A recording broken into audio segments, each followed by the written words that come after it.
할렐루야. 할렐루야. 아멘. 전부 다 무슨 그 세상 죄를 세상 짐을 모두 지고 가는 하나님의 어린 양들처럼 완전 삶에 찌든 이런 표정으로 모두 앉아 있어요. 왜? 네. 우리 다 같이 할렐루야가 무슨 뜻이죠? 하나님의 사랑. 네. 호흡 있는 모든 자마다 여호와를 찬양하라. 그죠? 여호와를 찬양하라는 뜻이죠. 자, 우리 한번 같이 외치고 시작해 보겠습니다. 할렐루야. 아멘. 할렐루야. 아멘. 아멘. 이제 벌써 이제 10월의 중턱을 넘어가고 있고 이제 가을이 성큼 다가왔어요. 그죠? 참 간사한 게 인간의 마음이라 얼마 전까지만 해도 에어컨을 막 빵빵하게 틀어놓고도 더워서 막 선풍기도 틀고 그죠? 아이고 이 더위가 가겠냐고 막 너무 덥다고 그랬는데 지금 벌써 서늘해서 긴팔들을 입고 그죠? 네. 우리 어떤 상관없이 이 우주 만물과 또 계절과 모든 것들을 다스리신 하나님은 신실하게 그 모든 것들을 멈춤 없이 운행하고 계신다는 것을 우리가 이 계절의 변화나 이 날씨의 변화만 봐도 느낄 수가 있습니다. 그 하나님이 여러분들의 아버지십니다. 아멘. 네, 그렇기 때문에 그 신실하신 하나님께 여러분들의 삶을 맡겨드리면 두려움 없죠? 아멘. 근심 없죠? 아멘. 네, 우리 오늘 또 그런 믿음의 고백으로 함께 말씀을 시작해 보겠습니다. 우리가 속한 이 공동체가 작은 공동체든지 큰 공동체든지 지도자의 이 역할은요 참으로 중요합니다. 그것은 지도자가 어떤 지도자인가에 따라서 이 공동체의 모습이 달라지기 때문입니다.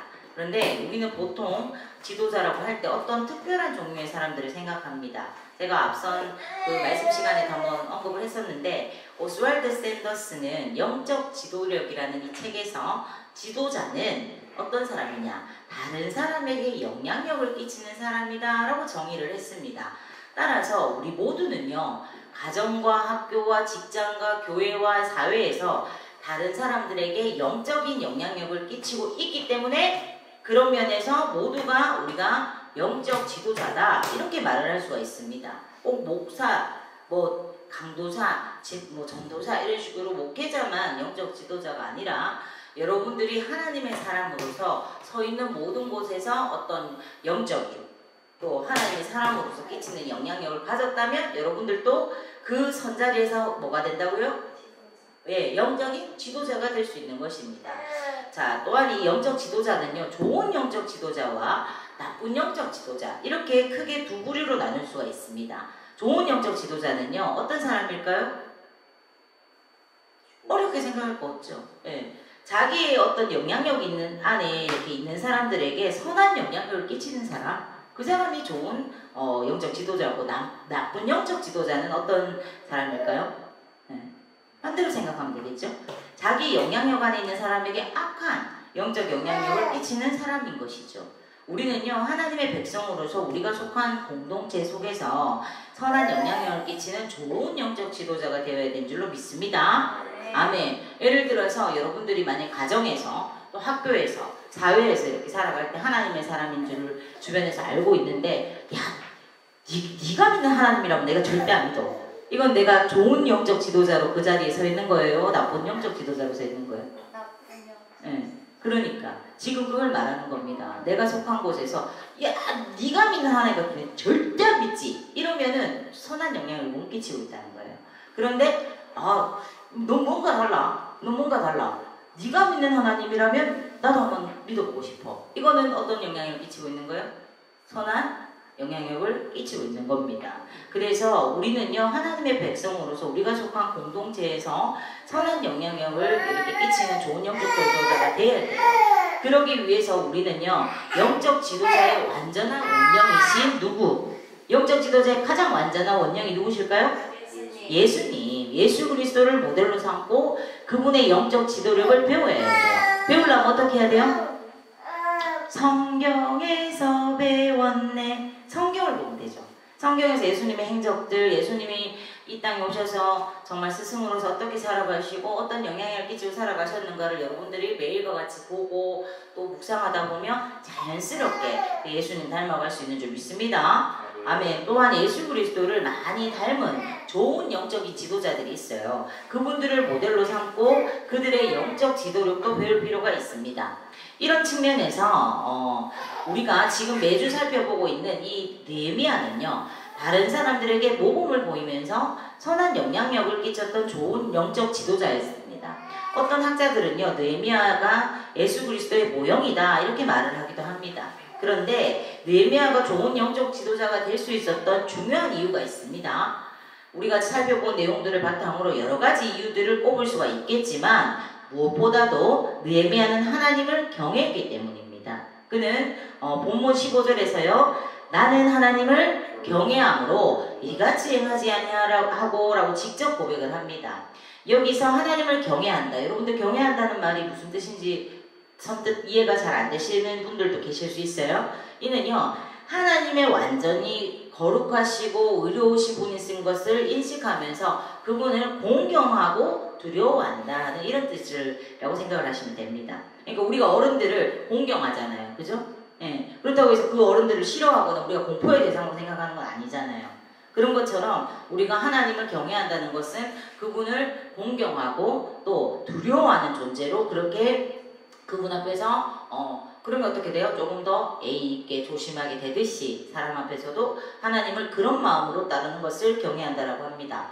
이처럼 우리가 오직 그 하나님을 경외하는 삶을 살 때 우리는 좋은 영적 지도자가 되어서 다른 사람들에게도 선한 영향력을 끼칠 수 있습니다.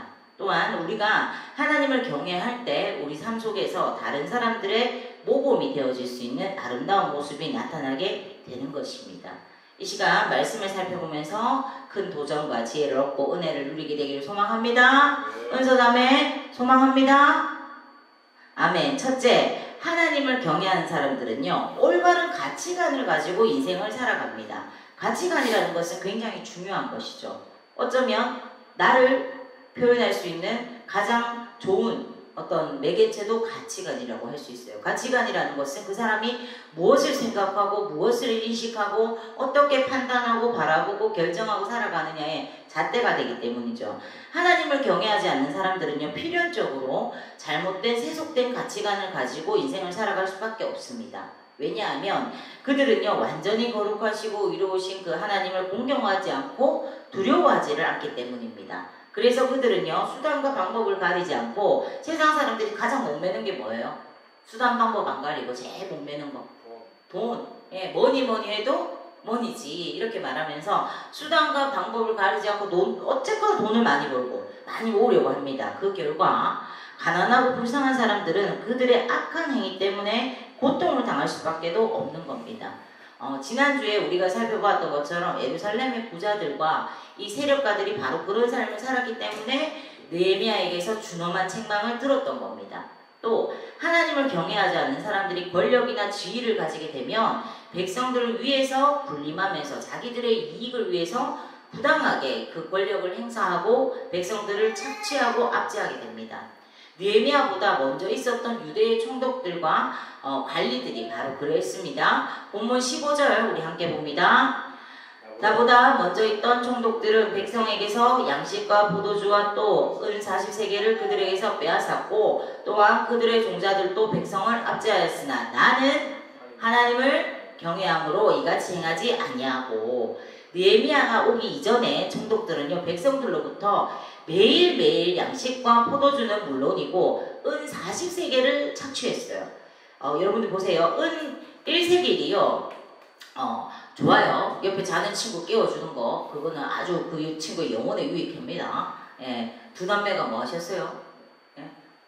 잠은 집에서, 침대 위에서. 아셨죠? 네. 자, 은 1세겔, 은 40세겔을 착취했다고 그랬어요. 근데 은 1세겔이 노동자의 4일치 임금에 해당되기에 은 40세겔은요, 노동자 한 사람이 160일치 임금에 해당되는 그런 금입니다. 크죠? 그죠? 그들은 자기들의 이익을 위해서 매일 양식과 포도주뿐만이 아니라 이 은 40세겔을 세금으로 빼앗아갔던 거예요. 그런 총독들의 모습을 본받은 그들의 관리들도 백성들을 압제하고 무자비하게 착취를 했습니다. 그들이 그렇게 폭정을 할 수 있었던 이유가 무엇입니까? 다른 거 없어요. 하나님을 경외하지 않았기 때문입니다. 그 거룩하시고 의로우신 하나님을 공경하지 않고 두려워하지 않는 사람들은요, 하나님의 준엄한 그 심판을 의식하지를 않습니다. 언젠가 반드시 이루어질 하나님 앞에 서게 될 무섭고 끔찍한 그 심판의 때를 준비하지 않아요. 그러므로 자기 소욕과 욕심과 정욕에 빠져서 거리낌 없이 그 악을 행하고 불법을 저지르게 되는 겁니다. 이처럼 우리가 하나님을 경외하지 않으면 하나님을 두려워하지 않게 되고 하나님의 그 준엄한 심판을 의식하지 않게 되기 때문에 결국은 세속적인 가치관에 빠져서 살 수밖에 없는 거예요. 여러분들이 만약에 정말 하나님 경외한다, 하나님이 불꽃 같은 두 눈으로 늘 나를 보고 계신다, 나와 함께하고 계신다, 이런 다음에 여러분들 지금 삶에서 많이 없어져야 될 것들이 있을 거예요. 그렇죠? 그렇죠? 정말 하나님이 나와 지금 함께하고 계시고 그 하나님이 정말 두렵고 정말 그 하나님의 그 심판이 내 삶에 언제가 될지 모르도 임할 수 있는 그것들을 늘 의식하고 산다면 지금 여러분들의 삶에서 50%? 60%? 많게는 80%까지도 없어져야 될 모습도 분명히 있을 거예요. 그렇죠? 네. 그래서 이 땅에서의 우리가 삶이 불행할 뿐만 아니라 죽음 이후에도 영원토록 불행한 삶을 살 수밖에 없게 하는 것이 무엇이다? 하나님을 경외하지 않는 삶이다. 반면에 느헤미야처럼 하나님을 경외하는 사람들, 그 하나님의 그분을 공경하고 그분을 두려워하며 사는 사람들은요, 필연적으로 올바른 가치관을 가지고 인생을 살아가게 됩니다. 대표적으로 내가 하나님 앞에서 어떻게 득제하리요, 호람되어 정신으로 하나님이 나를 보고 계시는데 내가 어떻게 죄를 범할 수 있지? 라고 말했던 사람이 누굴까요? 누굴까요? 요셉이잖아요. 요셉과 같은 사람은 하나님을 경외했기 때문에 하나님 앞에서 늘 행한다. 나는 하나님 앞에 있다는 이 의식을 가지고 죄악의 길로 들어서지 않고 자신이 그렇게 자신을 지킬 수 있었던 겁니다. 아멘. 그래서 하나님을 경외한 사람들은요, 철저히 하나님의 심판의 때를 준비하면서 살아가게 됩니다. 그 결과 그들은요, 정당한 어떤 수단과 방법을 통해서 돈을 벌 뿐만 아니라 그 돈으로 하나님 나라와 주의 몸된 교회를 위해서 아낌없이 사용을 하게 되는 것이죠. 또한 가난하고 불쌍한 사람들을 돕고 섬기는 일에도 자신의 물질을 기꺼이 사용을 하게 됩니다. 또 그들은요, 권력이나 지위를 가지게 되어도 사람들 위해 군림하지를 않습니다. 오히려 낮은 자리에서 사람들의 유익을 위해서 자신의 그 권력을 선용하고 사람들을 돕고 섬기는 일에 자신의 지위를 사용하는 것이죠. 어떤 사람이요? 하나님을 경외하는 사람. 느헤미야가 바로 그러했습니다. 우리 본문 15절 다시 봅니다. 나보다 함께 봅니다. 시작. 나보다 먼저 있었던 총독들은 백성에게서 양식과 포도주와 40세계를 그들에게서 빼앗았고 또한 그들의 종자들도 백성을 압제하였으나 나는 하나님을 경외함으로 이것을 하지 아니하고. 아멘. 여기서 아니하고는 이 단어는 강한 부정을 나타낼 때 사용하는 그런 표현입니다. 따라서 이렇게 번역을 할 수 있어요. 그러나 나는 하나님을 경외함으로 결코 이렇게 하지 아니했다. 이렇게 우리가 또 풀어서 해석할 수 있어요. 느헤미야는 하나님을 경외했기 때문에 자신의 전임 종족들처럼 백성들을 수탈하는 짓을 도저히 행할 수가 없었던 겁니다. 여러분들도 마찬가지죠, 그죠? 예, 학창 시절 때 얼마나 많은 유혹이 있어요, 그죠? 그죠? 예, 친구들이 야, 이게 담배 한번 펴봐. 이럴 때도 여러분들 순간 유혹할 수 있어도 하나님의 사람들이기 때문에 그 자리에 내가 머무는 것들이 꺼리껴지고 또 힘들어지고 떠나게 되고, 이것이 바로 하나님을 경외하는 사람들의 행동에서 나올 수 있는 결과인 것이에요. 예. 자, 그래서 느헤미야는 하나님을 경외했기 때문에 그렇게 행할 수 않았다 하는 것들을 기억하면서 본문 14절도 봅니다. 또한 유다 땅 총독으로 세움을 받은 때 곧 아닥사스다 왕 제20년부터 제32년까지 12년 동안은 나와 내 형제들이 총독의 독을 먹지 아니하였느니라. 아멘. 여기 나오는 아니하였느니라라는 단어 역시요 16절에 나오는 아니하고라는 단어와 동일한 단어로서 강한 부정을 나타낼 때 사용되는 그런 표현이에요. 즉 나는 결코 총독의 녹을 먹지 아니했다라는 이런 의미입니다. 느헤미야는요, 2번에 걸쳐서 유대 총독으로 예루살렘과 유대 지역을 다스렸어요. 첫 번째는 아닥사스다 왕 제20년인 주전 444년부터 제32년인 주전 432년까지 12년 동안을 다스렸습니다. 그리고 이렇게 첫 번째 임기가 끝나는 시점에 그는 페르시아 왕이 돌아와 하는 이 명령을 받고 페르시아로 돌아갔어요. 그리고 얼마 후에 다시 예루살렘으로 돌아가서 성경에서 말하고 있지 않기 때문에 정확히 알 수 없는 기간 동안 2번째 총독의 임무를 수행했습니다.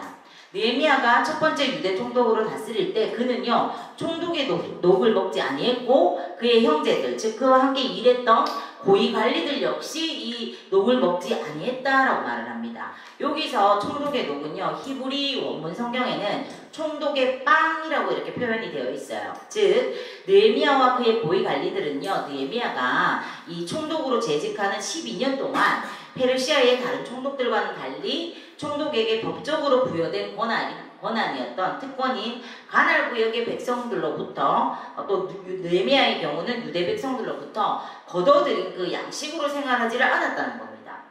원칙적으로 총독과 관리들의 생활비는요 가나안 구역의 백성들이 지급을 하도록 되어 있어요. 그래서 당시에 이 총독과 관리들은요 자기 관할지의 주민들로부터 세금을 과중하게 거두어서 본국에 바치기도 하고 또 일부를 자기의 몫으로 취하기도 했습니다. 그렇지만 느헤미야는 그런 정당한 권리까지 포기를 했습니다. 느헤미야는요 총독의 직무를 감당할 때 많은 경비를 사용해야 했지만 그것을 결코 백성들의 세금으로 충당하지를 않았습니다.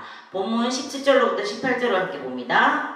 또 내 상에는 유다 사람들과 민장들 150명이 있고 그 외에도 우리 주위에 있는 이방 족속들 중에서 우리에게 나온 자들이 있었는데 나는 매일 날을 위하여 소 한 마리와 살찐 양 6마리를 준비하며 닭도 많이 준비하고 열흘에 한 번씩은 비록 이같이 하였을지라도 내가 총독의 녹을 요구하지 아니하였으면 이 백성의 구역이 중함이었더라. 아멘. 이처럼 느헤미야는요 매일 자기 식탁에 그러니까 자기가 함께 먹고 지내는 그 식탁에 유대 사람들과 그 관리들만 해도 몇 명이다? 150명. 그리고 페르시아에서 파견된 관리들이나 다른 지역의 관리들을 대접하기 위해서 많은 경비를 사용했지만 다 자기의 사비로 충당을 했습니다. 왜냐하면 자신이 다스리는 백성들의 생활이 너무 어렵고 또 과도한 세금과 과중한 부역으로 인해서 고통을 당하고 있었기 때문에 그들에게 더 이상 경제적인 고통을 주지 않기 위해서예요. 정말 훌륭하죠, 그죠? 예, 사실 부끄럽지만 우리나라 국회의원들 중에 이럴 수 있는 사람이 몇 명이 될까요? 예, 이렇게 했다는 겁니다. 또 느헤미야는 예루살렘의 부자들과 세력가들이 부동산 투기에 열을 올리면서 돈을 막 많이 벌 때도 결국 그렇게 하지를 않았어요. 그에게는요 얼마든지 부동산 투기를 할 수 있는 돈과 권력과 기회가 있었지만 그는 토지를 사들이지를 않았습니다. 느헤미야가 예루살렘에 돌아와서 무너진 이 성벽을 재건하고 이 도시를 정비하기 시작하면서 많은 사람들이 예루살렘으로 몰려들었기 때문에 땅값이 아마 폭등했을 거예요. 그래서 돈 있는 사람들이나 권력 있는 사람들은 너나 없이 부동산 투기에 열을 올렸습니다. 그러나 느헤미야와 그의 하급 관리들은 부동산 투기를 하지 않고 오히려 어떻게 했을까요? 오직 성벽 재건 작업에 전념을 했습니다. 본문 16절입니다. 도리어 이 성벽 공사에 힘을 다하며 내 모든 종자들도 모여서 일을 하였으며 이는 느헤미야가 하나님을 경외하는 사람이었기 때문에 그들의 가치관과 다른 올바른 가치관을 가지고 있었기 때문에 이렇게 행할 수 있었던 겁니다. 아멘. 자, 여러분 파인애플 이야기라는 책에 나오는 이야기예요. 이 정글 지역에 선교하는 선교사님이 한 분 계셨는데 이분은요 정글에서 사역하면서 인간적인 정말 소박한 소원이 하나 있었어요. 무엇이었을까요? 네, 책 이름에 힌트가 있습니다. 뭐였을까요? 파인애플을 원대로 먹고 싶다. 딩동댕. 네, 그것은 파인애플을 실컷 먹으면서 그렇게 사역해 보는 거였어요. 그래서 원주민들과 함께 파인애플 나무를 심었는데 시간이 흘러서 파인애플을 수확할 때가 돼서 가보니까 열매가 하나도 없는 겁니다. 예, 파인애플을 익자마자 바로 원주민들이 다 따갔기 때문이에요. 그래서 선교사님이 너무 황당해서 그들에게 물었습니다. 형제들이요, 어찌해서 내가 필요해서 나무를 심었는데 말도 없이 열매를 모두 따갈 수 있어? 이렇게 묻자 그들이 선교사님, 당연히 우리가 심었으니까 그 파인애플은 우리의 소유입니다. 왜냐하면 정글의 법칙은 심은 사람이 주인이기 때문이지요. 이렇게 대답을 하는 겁니다. 그들의 황당한 대답에 이렇게 화가 났지만 선교사님이요 마음을 추스르고 굳게 약속을 했습니다. 그렇다면 다시 나무를 심는 대가를 내가 줄 테니 열매를 반반씩 나누어 가지기로 합시다. 그렇게 약속을 하고 그 후 추수 때가 돼서 가보니까 또 열매가 하나도 없는 거예요. 화가 난 선교사님은 원주민들에게 그들을 위해서 운영을 하고 있던 간이병원의 문을 내가 닫을 거야. 이렇게 위협을 하기도 하고 파인애플 그 주변에 경비견을 막 세우기도 했습니다. 그러나 그렇게 해도 문제는 해결되지가 않았어요. 그래서 선교사님은 애간장이 탔습니다. 그러던 어느 날 성경을 읽는 가운데 그는 성령의 감동을 받게 됩니다. 파인애플이 누구의 것이냐? 내 것이냐? 내 것이지.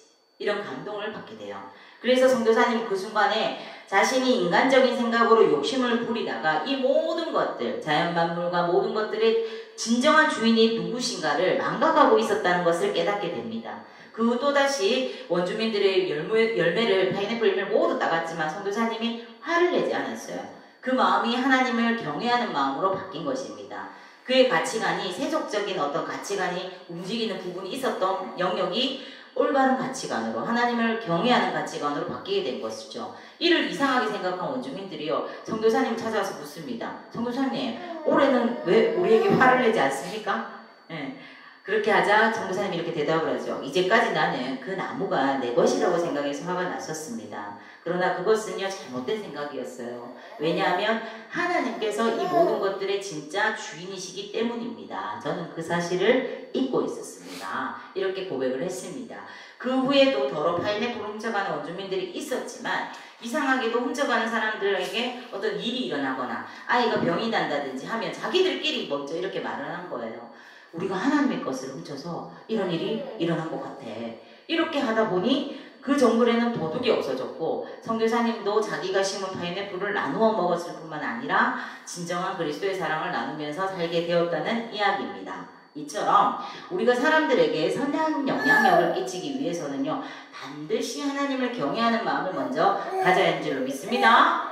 그러할 때 우리의 가치관은 세속적인 가치관이 아니라 올바른 가치관으로 변화되게 될 것입니다. 그때 비로소 우리는 좋은 영적 지도자가 되어서 선한 영향력을 미칠 수가 있게 되는 것입니다. 아멘. 둘째, 하나님을 경외할 때 우리의 영향력 안에 있는 사람들을 진정으로 사랑하게 됩니다. 즉 우리가 하나님을 경외할 때 우리는 하나님께서 사랑하는 사람들을 정말 사랑하게 된다는 겁니다. 이를 가리켜서 요한 웨슬리는요 수직적인 경건과 수평적인 자비다 이렇게 불렀습니다. 이처럼 하나님을 경외하는 것과 사람을 사랑하는 것은 결코 분리할 수가 없고 언제나 함께 갑니다. 그 결정체가 뭔지 아세요? 바로 십자가죠. 하나님의 공의와 또 하나님의 사랑이 함께 마주 모인 그 결정체. 예, 그래서 거기에는 하나님의 공의도 들어있지만 사랑도 들어있듯이 우리들도 정말 하나님을 사랑하는 마음으로 경건한 그런 모습으로 또 하나님을 두려워하는 마음으로 살아가되 죄를 멀리하되 또한 그 속에 함께 사랑과 자비와 긍휼과 같은 것들도 함께 가져간다는 거예요. 느헤미야 이전에 유다 총독들은 하나님을 경외하지 않았기 때문에 하나님께서 사랑하는 백성들도 당연히 사랑하지를 않았습니다. 그래서 그들은 백성들을 압제하고 그들로부터 뭘 했다고요? 양식과 포도주와 세금 등 많은 것들을 탈취했습니다. 심지어 그의 종자들까지도 백성들을 탈취하고 무자비하게 압제를 했죠. 이런 총독들의 탐욕으로 말미암아 유대 백성들은요 큰 고통을 당했어요. 그러나 하나님을 경외하는 느헤미야는 결코 어떻게 해요? 그렇게 하지를 않았다는 거죠. 그는 하나님께서 사랑하시는 불쌍한 그 백성들을 진정으로 사랑을 했습니다. 그에게 하나님의 마음이 부어졌던 겁니다.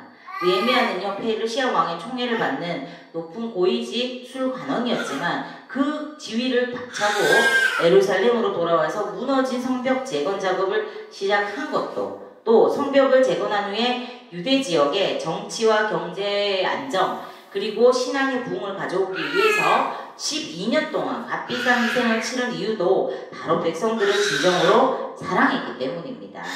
그의 고백을 들어봅시다. 본문 8절입니다. 그들에게 이르기를 우리는 이방인의 손에 팔린 우리 형제 유다 사람들을 우리의 힘을 다하여 도로 찾았거늘 너희는 너희 형제를 팔고자 하느냐 더구나 우리의 손에 팔리게 하겠느냐 하매 그들이 잠잠하여 말이 없기로. 자, 이어서 본문 10절도 봅니다. 함께 보세요. 나와 내 형제와 종자들도 역시 돈과 양식을 백성에게 구워주었거니와 우리가 그 이자 받기를 그치자. 마지막으로 본문 18절도 보겠습니다. 매일 나를 위하여 소 한 마리와 살찐 양 6마리를 준비하며 닭도 많이 준비하고 열흘에 한 번씩은 각종 포도주를 갖추었나니 비록 이같이 하였을지라도 내가 총독의 녹을 요구하지 아니하였음은 이 백성의 부역이 중함이었더라. 이처럼 느헤미야는요 고통당하는 백성들을 진정으로 사랑을 했습니다. 그러므로 그는 기꺼이 그들을 위해 희생을 했고 그들의 유익을 위해 어떤 대가도 기쁨으로 지불을 했던 것입니다. 이와 같이 우리에게 하나님을 경외하는 마음이 있을 때 우리의 영향력 안에 있는 사람들을 진정으로 사랑할 수 있게 되는 겁니다. 그래서 그들의 진정한 유익을 위해서 우리는 기꺼이 희생을 치르고 기쁨으로 값비싼 대가도 지불할 수가 있습니다. 그리고 그때 우리는 비로소 좋은 영적 지도자로서 사람들에게 선한 영향력을 미칠 수가 있는 것입니다. 우리가 인도에 선교를 하는 이유도 똑같아요. 우리가 그들에게 뭐 빚졌나요? 우리 DIM은 그들 인도의 사람들 빚진 거 없어요. 또 그들을 먹여 살려야 될 이유도 없어요. 그들에게 베풀어야 될 이유도 없어요. 어떨 때 우리가 살기도 힘들어요. 그럼에도 불구하고 어떤 돈들을 또 준비해서 그들을 돕기도 하고 그들의 필요들을 채워주기도 하고 우리가 벌써 인도의 그 리더에게 오토바이, 노트북 또 뭐 여러 가지를 벌써 많이 이렇게 제공해줬거든요. 자, 그것이 우리가 풍부하고 넘쳐서가 아니죠. 하나님 마음이 우리에게 임해서 그곳에서 사역하는 열악한 곳에서 사역하는 사람을 조금이라도 도와서 그가 더 복음을 잘 전하게 할 수 있도록 그게 다 뭐예요? 우리가 하나님을 사랑하니까 하나님이 사랑하시는 그 땅을 그리고 그 사람들을 그 영혼들을 사랑하게 되는 것입니다. 여러분들에게도 이런 은혜가 임하시기를 소망합니다. 아멘. 셋째, 하나님을 경외할 때 솔선수범해서 맡겨진 일들을 감당하게 됩니다. 본문 16절 함께 봅니다. 도리어 이 성벽 공사에 힘을 다하며 땅을 차지하였고 내 모든 종자들도 모여서 일을 하였으며 하나님을 경외했던 느헤미야는요 예루살렘 성벽을 재건하는 일에 온갖 수고를 아끼지를 않았습니다. 많은 부자들이 부를 축적하기 위해서 땅을 사모으는 동안에도 그는 모든 힘을 다 쏟으면서 예루살렘 성벽 재건 작업에만 헌신을 했어요. 사실 그는요 백성들을 다스리는 그런 총독이었기 때문에 그렇게까지 수고할 필요가 없었어요. 그럼에도 불구하고 그는 자신의 다스림을 받는 백성들보다 앞장서서 힘을 다해서 수고를 했습니다. 느헤미야가 이렇게 한 이유가 무엇입니까? 하나님께서 자신의 모든 것들을 지켜보고 계시다 하는 이 사실을 알았기 때문이에요. 느헤미야는요 하나님을 공경하고 두려워했기 때문에 힘을 다해서 자신에게 맡겨진 그 사명, 성벽 재건 작업에 수고했고 자신의 휘하의 사람들을 총동원해서 전심전력을 했습니다. 원래 총독의 종들도요 보통 이런 노역에서는 면제가 되었거든요. 그러나 느헤미야는요 자신부터 시작해서 자기 종들까지도 솔선수범을 하게 만들었습니다. 이렇게 느헤미야가 자신의 종들과 함께 솔선수범해서 앞장서서 성벽을 재건할 때 얼마나 많은 백성들이 감동을 받았겠습니까? 그렇죠? 그렇죠? 예를 들어서 여러분들도 학교로 예를 들어볼까요? 교장 선생님이 여러분들한테 막힌 화장실이 있어서 너희가 뚫고 말로 하는 분하고 여러분들을 위해서 팔을 걷어붙여 자기가 먼저 뚫는 모습하고 어떤 게 더 감동이 돼요? 그렇게 만약에 여러분들보다 앞선 사람들 또 좀 더 높은 지위에 있는 분들이 팔을 걷어붙이고 먼저 솔선수범하면 여러분들도 저분도 저렇게 하는데 나도 해야지 하는 마음이 생기잖아요. 그죠? 느헤미야가 그런 모습을 보여줬다는 겁니다. 그래서 그들도 열심히 사역하고 싶은 그 성벽을 이루고 싶은 마음이 자연스럽게 생겨났을 것입니다. 윗물이 맑아야 아랫물도 맑을 것이다 하는 말처럼 영적 지도자들을 포함해서 모든 지도자들의 중요한 자격이 솔선수범하는 겁니다. 부모님, 선생님, 또 직장 상사, 중직자를 포함해서 영적 지도자들은 자기 혼자의 삶으로 끝나는 게 아니에요. 좋은 영향력이고 나쁜 영향력이고 자기의 영향력 안에 있는 사람들의 신앙과 인격과 그 삶에 또 그 삶의 모든 자리에 또 지대한 영향을 미치게 된다는 걸 기억하십시오. 여러분들이 서 있는 자리에 여러분들 혼자 내가 이렇게 살고 어떻게 살고로 끝나는 것이 아니라 나에게 영향을 받는 사람들이 분명히 있다는 것을 기억하십시오. 그렇기 때문에 우리들도 선한 영향력을 미치기 위해서 모든 일들에 특히 선한 일에 악한 일에 앞장서면 안 돼요. 알겠죠? 하나님의 사람이면서 학교에서도 오히려 야 우리 오늘 뭐 학교 째고 어디 갈까? 이런 일에 앞장서면 안 돼요. 아시겠죠? 누구 친구가 힘든 일이 있는데 우리 이 친구 돕는 일에 앞장설까? 이런 선한 일에 먼저 앞장설 수 있는 여러분들이 되기를 간절히 소망합니다. 자, 그러기 위해서 우리는 하나님을 어떻게 해야 돼요? 경외해야 합니다. 오늘 말씀 듣고 다 잊어도 이거 안 잊으면 돼요. 그래야 무슨 일을 하든지 솔선수범하면서 마음을 다해서 죽게 하듯 할 수 있기 때문인 줄 믿습니다. 오직 주를 두려워하여 성실한 마음으로 하라. 무슨 일을 하든지 마음을 다하여 주께 하듯하고 사람에게 하듯 하지 마라. 이는 기업의 상을 주께 받을 줄 아나니 너희는 주 그리스도를 섬기느니라. 아멘 아멘. 자, 말씀이 다 와가요. 자, 넷째, 우리가 하나님을 경외할 때 사람들이 아니라 하나님으로부터 상급받기를 간절히 기대하게 됩니다. 이거 가장 중요한 부분이에요. 본문 19절 함께 봅니다. 내 하나님이여 내가 이 백성을 위하여 행한 모든 일을 기억하사 내게 은혜를 베푸시옵소서. 느헤미야는요 자기가 다스리는 백성들을 위해서 자신이 행했던 모든 섬김과 모든 선한 행위에 대해서 사람들로부터 인정과 칭찬과 보상받기를 원치를 않았습니다. 얼마든지 뽐낼 수 있잖아요. 야, 내가 너희를 위해 12년이나 내가 월급도 안 받아가면서 이렇게 헌신해서 이렇게 할 수 있잖아요. 그죠? 그런데 그는 그렇지 않았다는 거예요. 그는 항상 오직 하나님께 은혜를 구했어요. 하나님께서 자신의 성김과 헌신을 기억하시고 보상과 상급을 주시기를 간구했던 겁니다. 우리에게는 이런 모습이 필요합니다. 느헤미야 13장 14절입니다.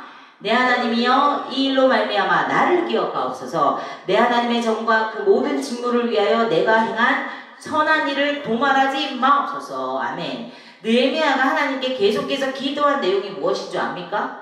바로 나를 기억해 주시옵소서. 내가 행한 모든 일들을 기억해 주시옵소서 하는 것이었어요. 이처럼 느헤미야가 지도자로서 그렇게 신실하게 헌신하고 충성했던 동기는 하나님을 경외하는 마음과 백성을 사랑했기 때문입니다. 그러기에 그는요 자신이 온갖 수고와 희생을 치르면서 사명을 감당했지만 사람들로부터 인정과 칭찬과 보상을 구하지를 않았어요. 우리가 여기에 집착하다 보면 가식적이고 위선적인 사람이 됩니다. 사실 내 마음은 그렇지도 않으면서 하나님이 어떻게 보시는가 중요하지 않으면 사람들에게 칭찬과 인정받기 위해서 가만히 서 있다가도 사람이 오면 쓰레기 줍고 사람이 오면 안 하던 거 막 하는 척하고 이런 위선과 가식이 우리 안에 생기게 돼요. 그러나 느헤미야는 어땠다고요? 사람들이 나를 어떻게 보고 어떻게 평가해주고 보상해주고 바라지 않았다고. 하나님이 내 중심을 하시고 내가 한 모든 걸 기억해 주시기를 원했다는 겁니다. 우리 모두도 이런 사람들 되기를 소망합니다. 예, 마태복음 25장에 나오는 5달란트와 2달란트를 맞은 그 종들처럼 마지막 날 천국에서 오직 주인 되신 하나님께로부터 잘하였도다 착하고 충성된 종아 하는 이런 칭찬을 받게 되기를 간절히 소망하면서 모든 삶의 자리에서 하나님께 은혜를 구하면서 하나님을 의식하고 살아갈 수 있는 우리 모두가 되기를 간절히 소망합니다. 아멘. 사랑하는 여러분, 여러분은 한번 보세요. 하나님을 진정으로 경외하고 사랑하고 계십니까? 그래서 하나님이 기뻐하시는 올바른 그 가치관을 따라서 살아가고 계셔요? 여러분들의 영향력 안에 있는 사람들에게 모범이 되고 계세요? 이 시간 이 질문하는 저 자신도 돌아보고 또 부끄러운 모습도 있는데요. 이 시간 우리 자신을 깊이 돌아보게 되기를 바랍니다. 그리고 혹시 나로 인해서 나쁜 영향력을 끼치며 살았던 모습들이 있다면 회개하고 돌이킵시다. 나를 위해 생명을 내어주시고 당신의 백성을 삼아주신 하나님의 사랑을 기억하고 온 마음으로 그분을 사랑하게 되기를 소망합니다. 하나님을 사랑하면 그분을 경외하고 그분이 기뻐하시는 뜻을 이루면서 살게 될 것이기 때문입니다. 하나님의 가치관을 따라서 하나님께서 사랑하시는 사람들을 나도 사랑하면서 솔선수범하면서 섬김으로 선한 영향력을 끼치는 좋은 영적 지도자가 우리 모두가 되어지기를 간절히 소망합니다. 아멘. 우리 모두 이런 복된 하나님의 사람들이 되기를 주님 이름으로 간절히 축원하면서 말씀을 마칩니다. 여러분도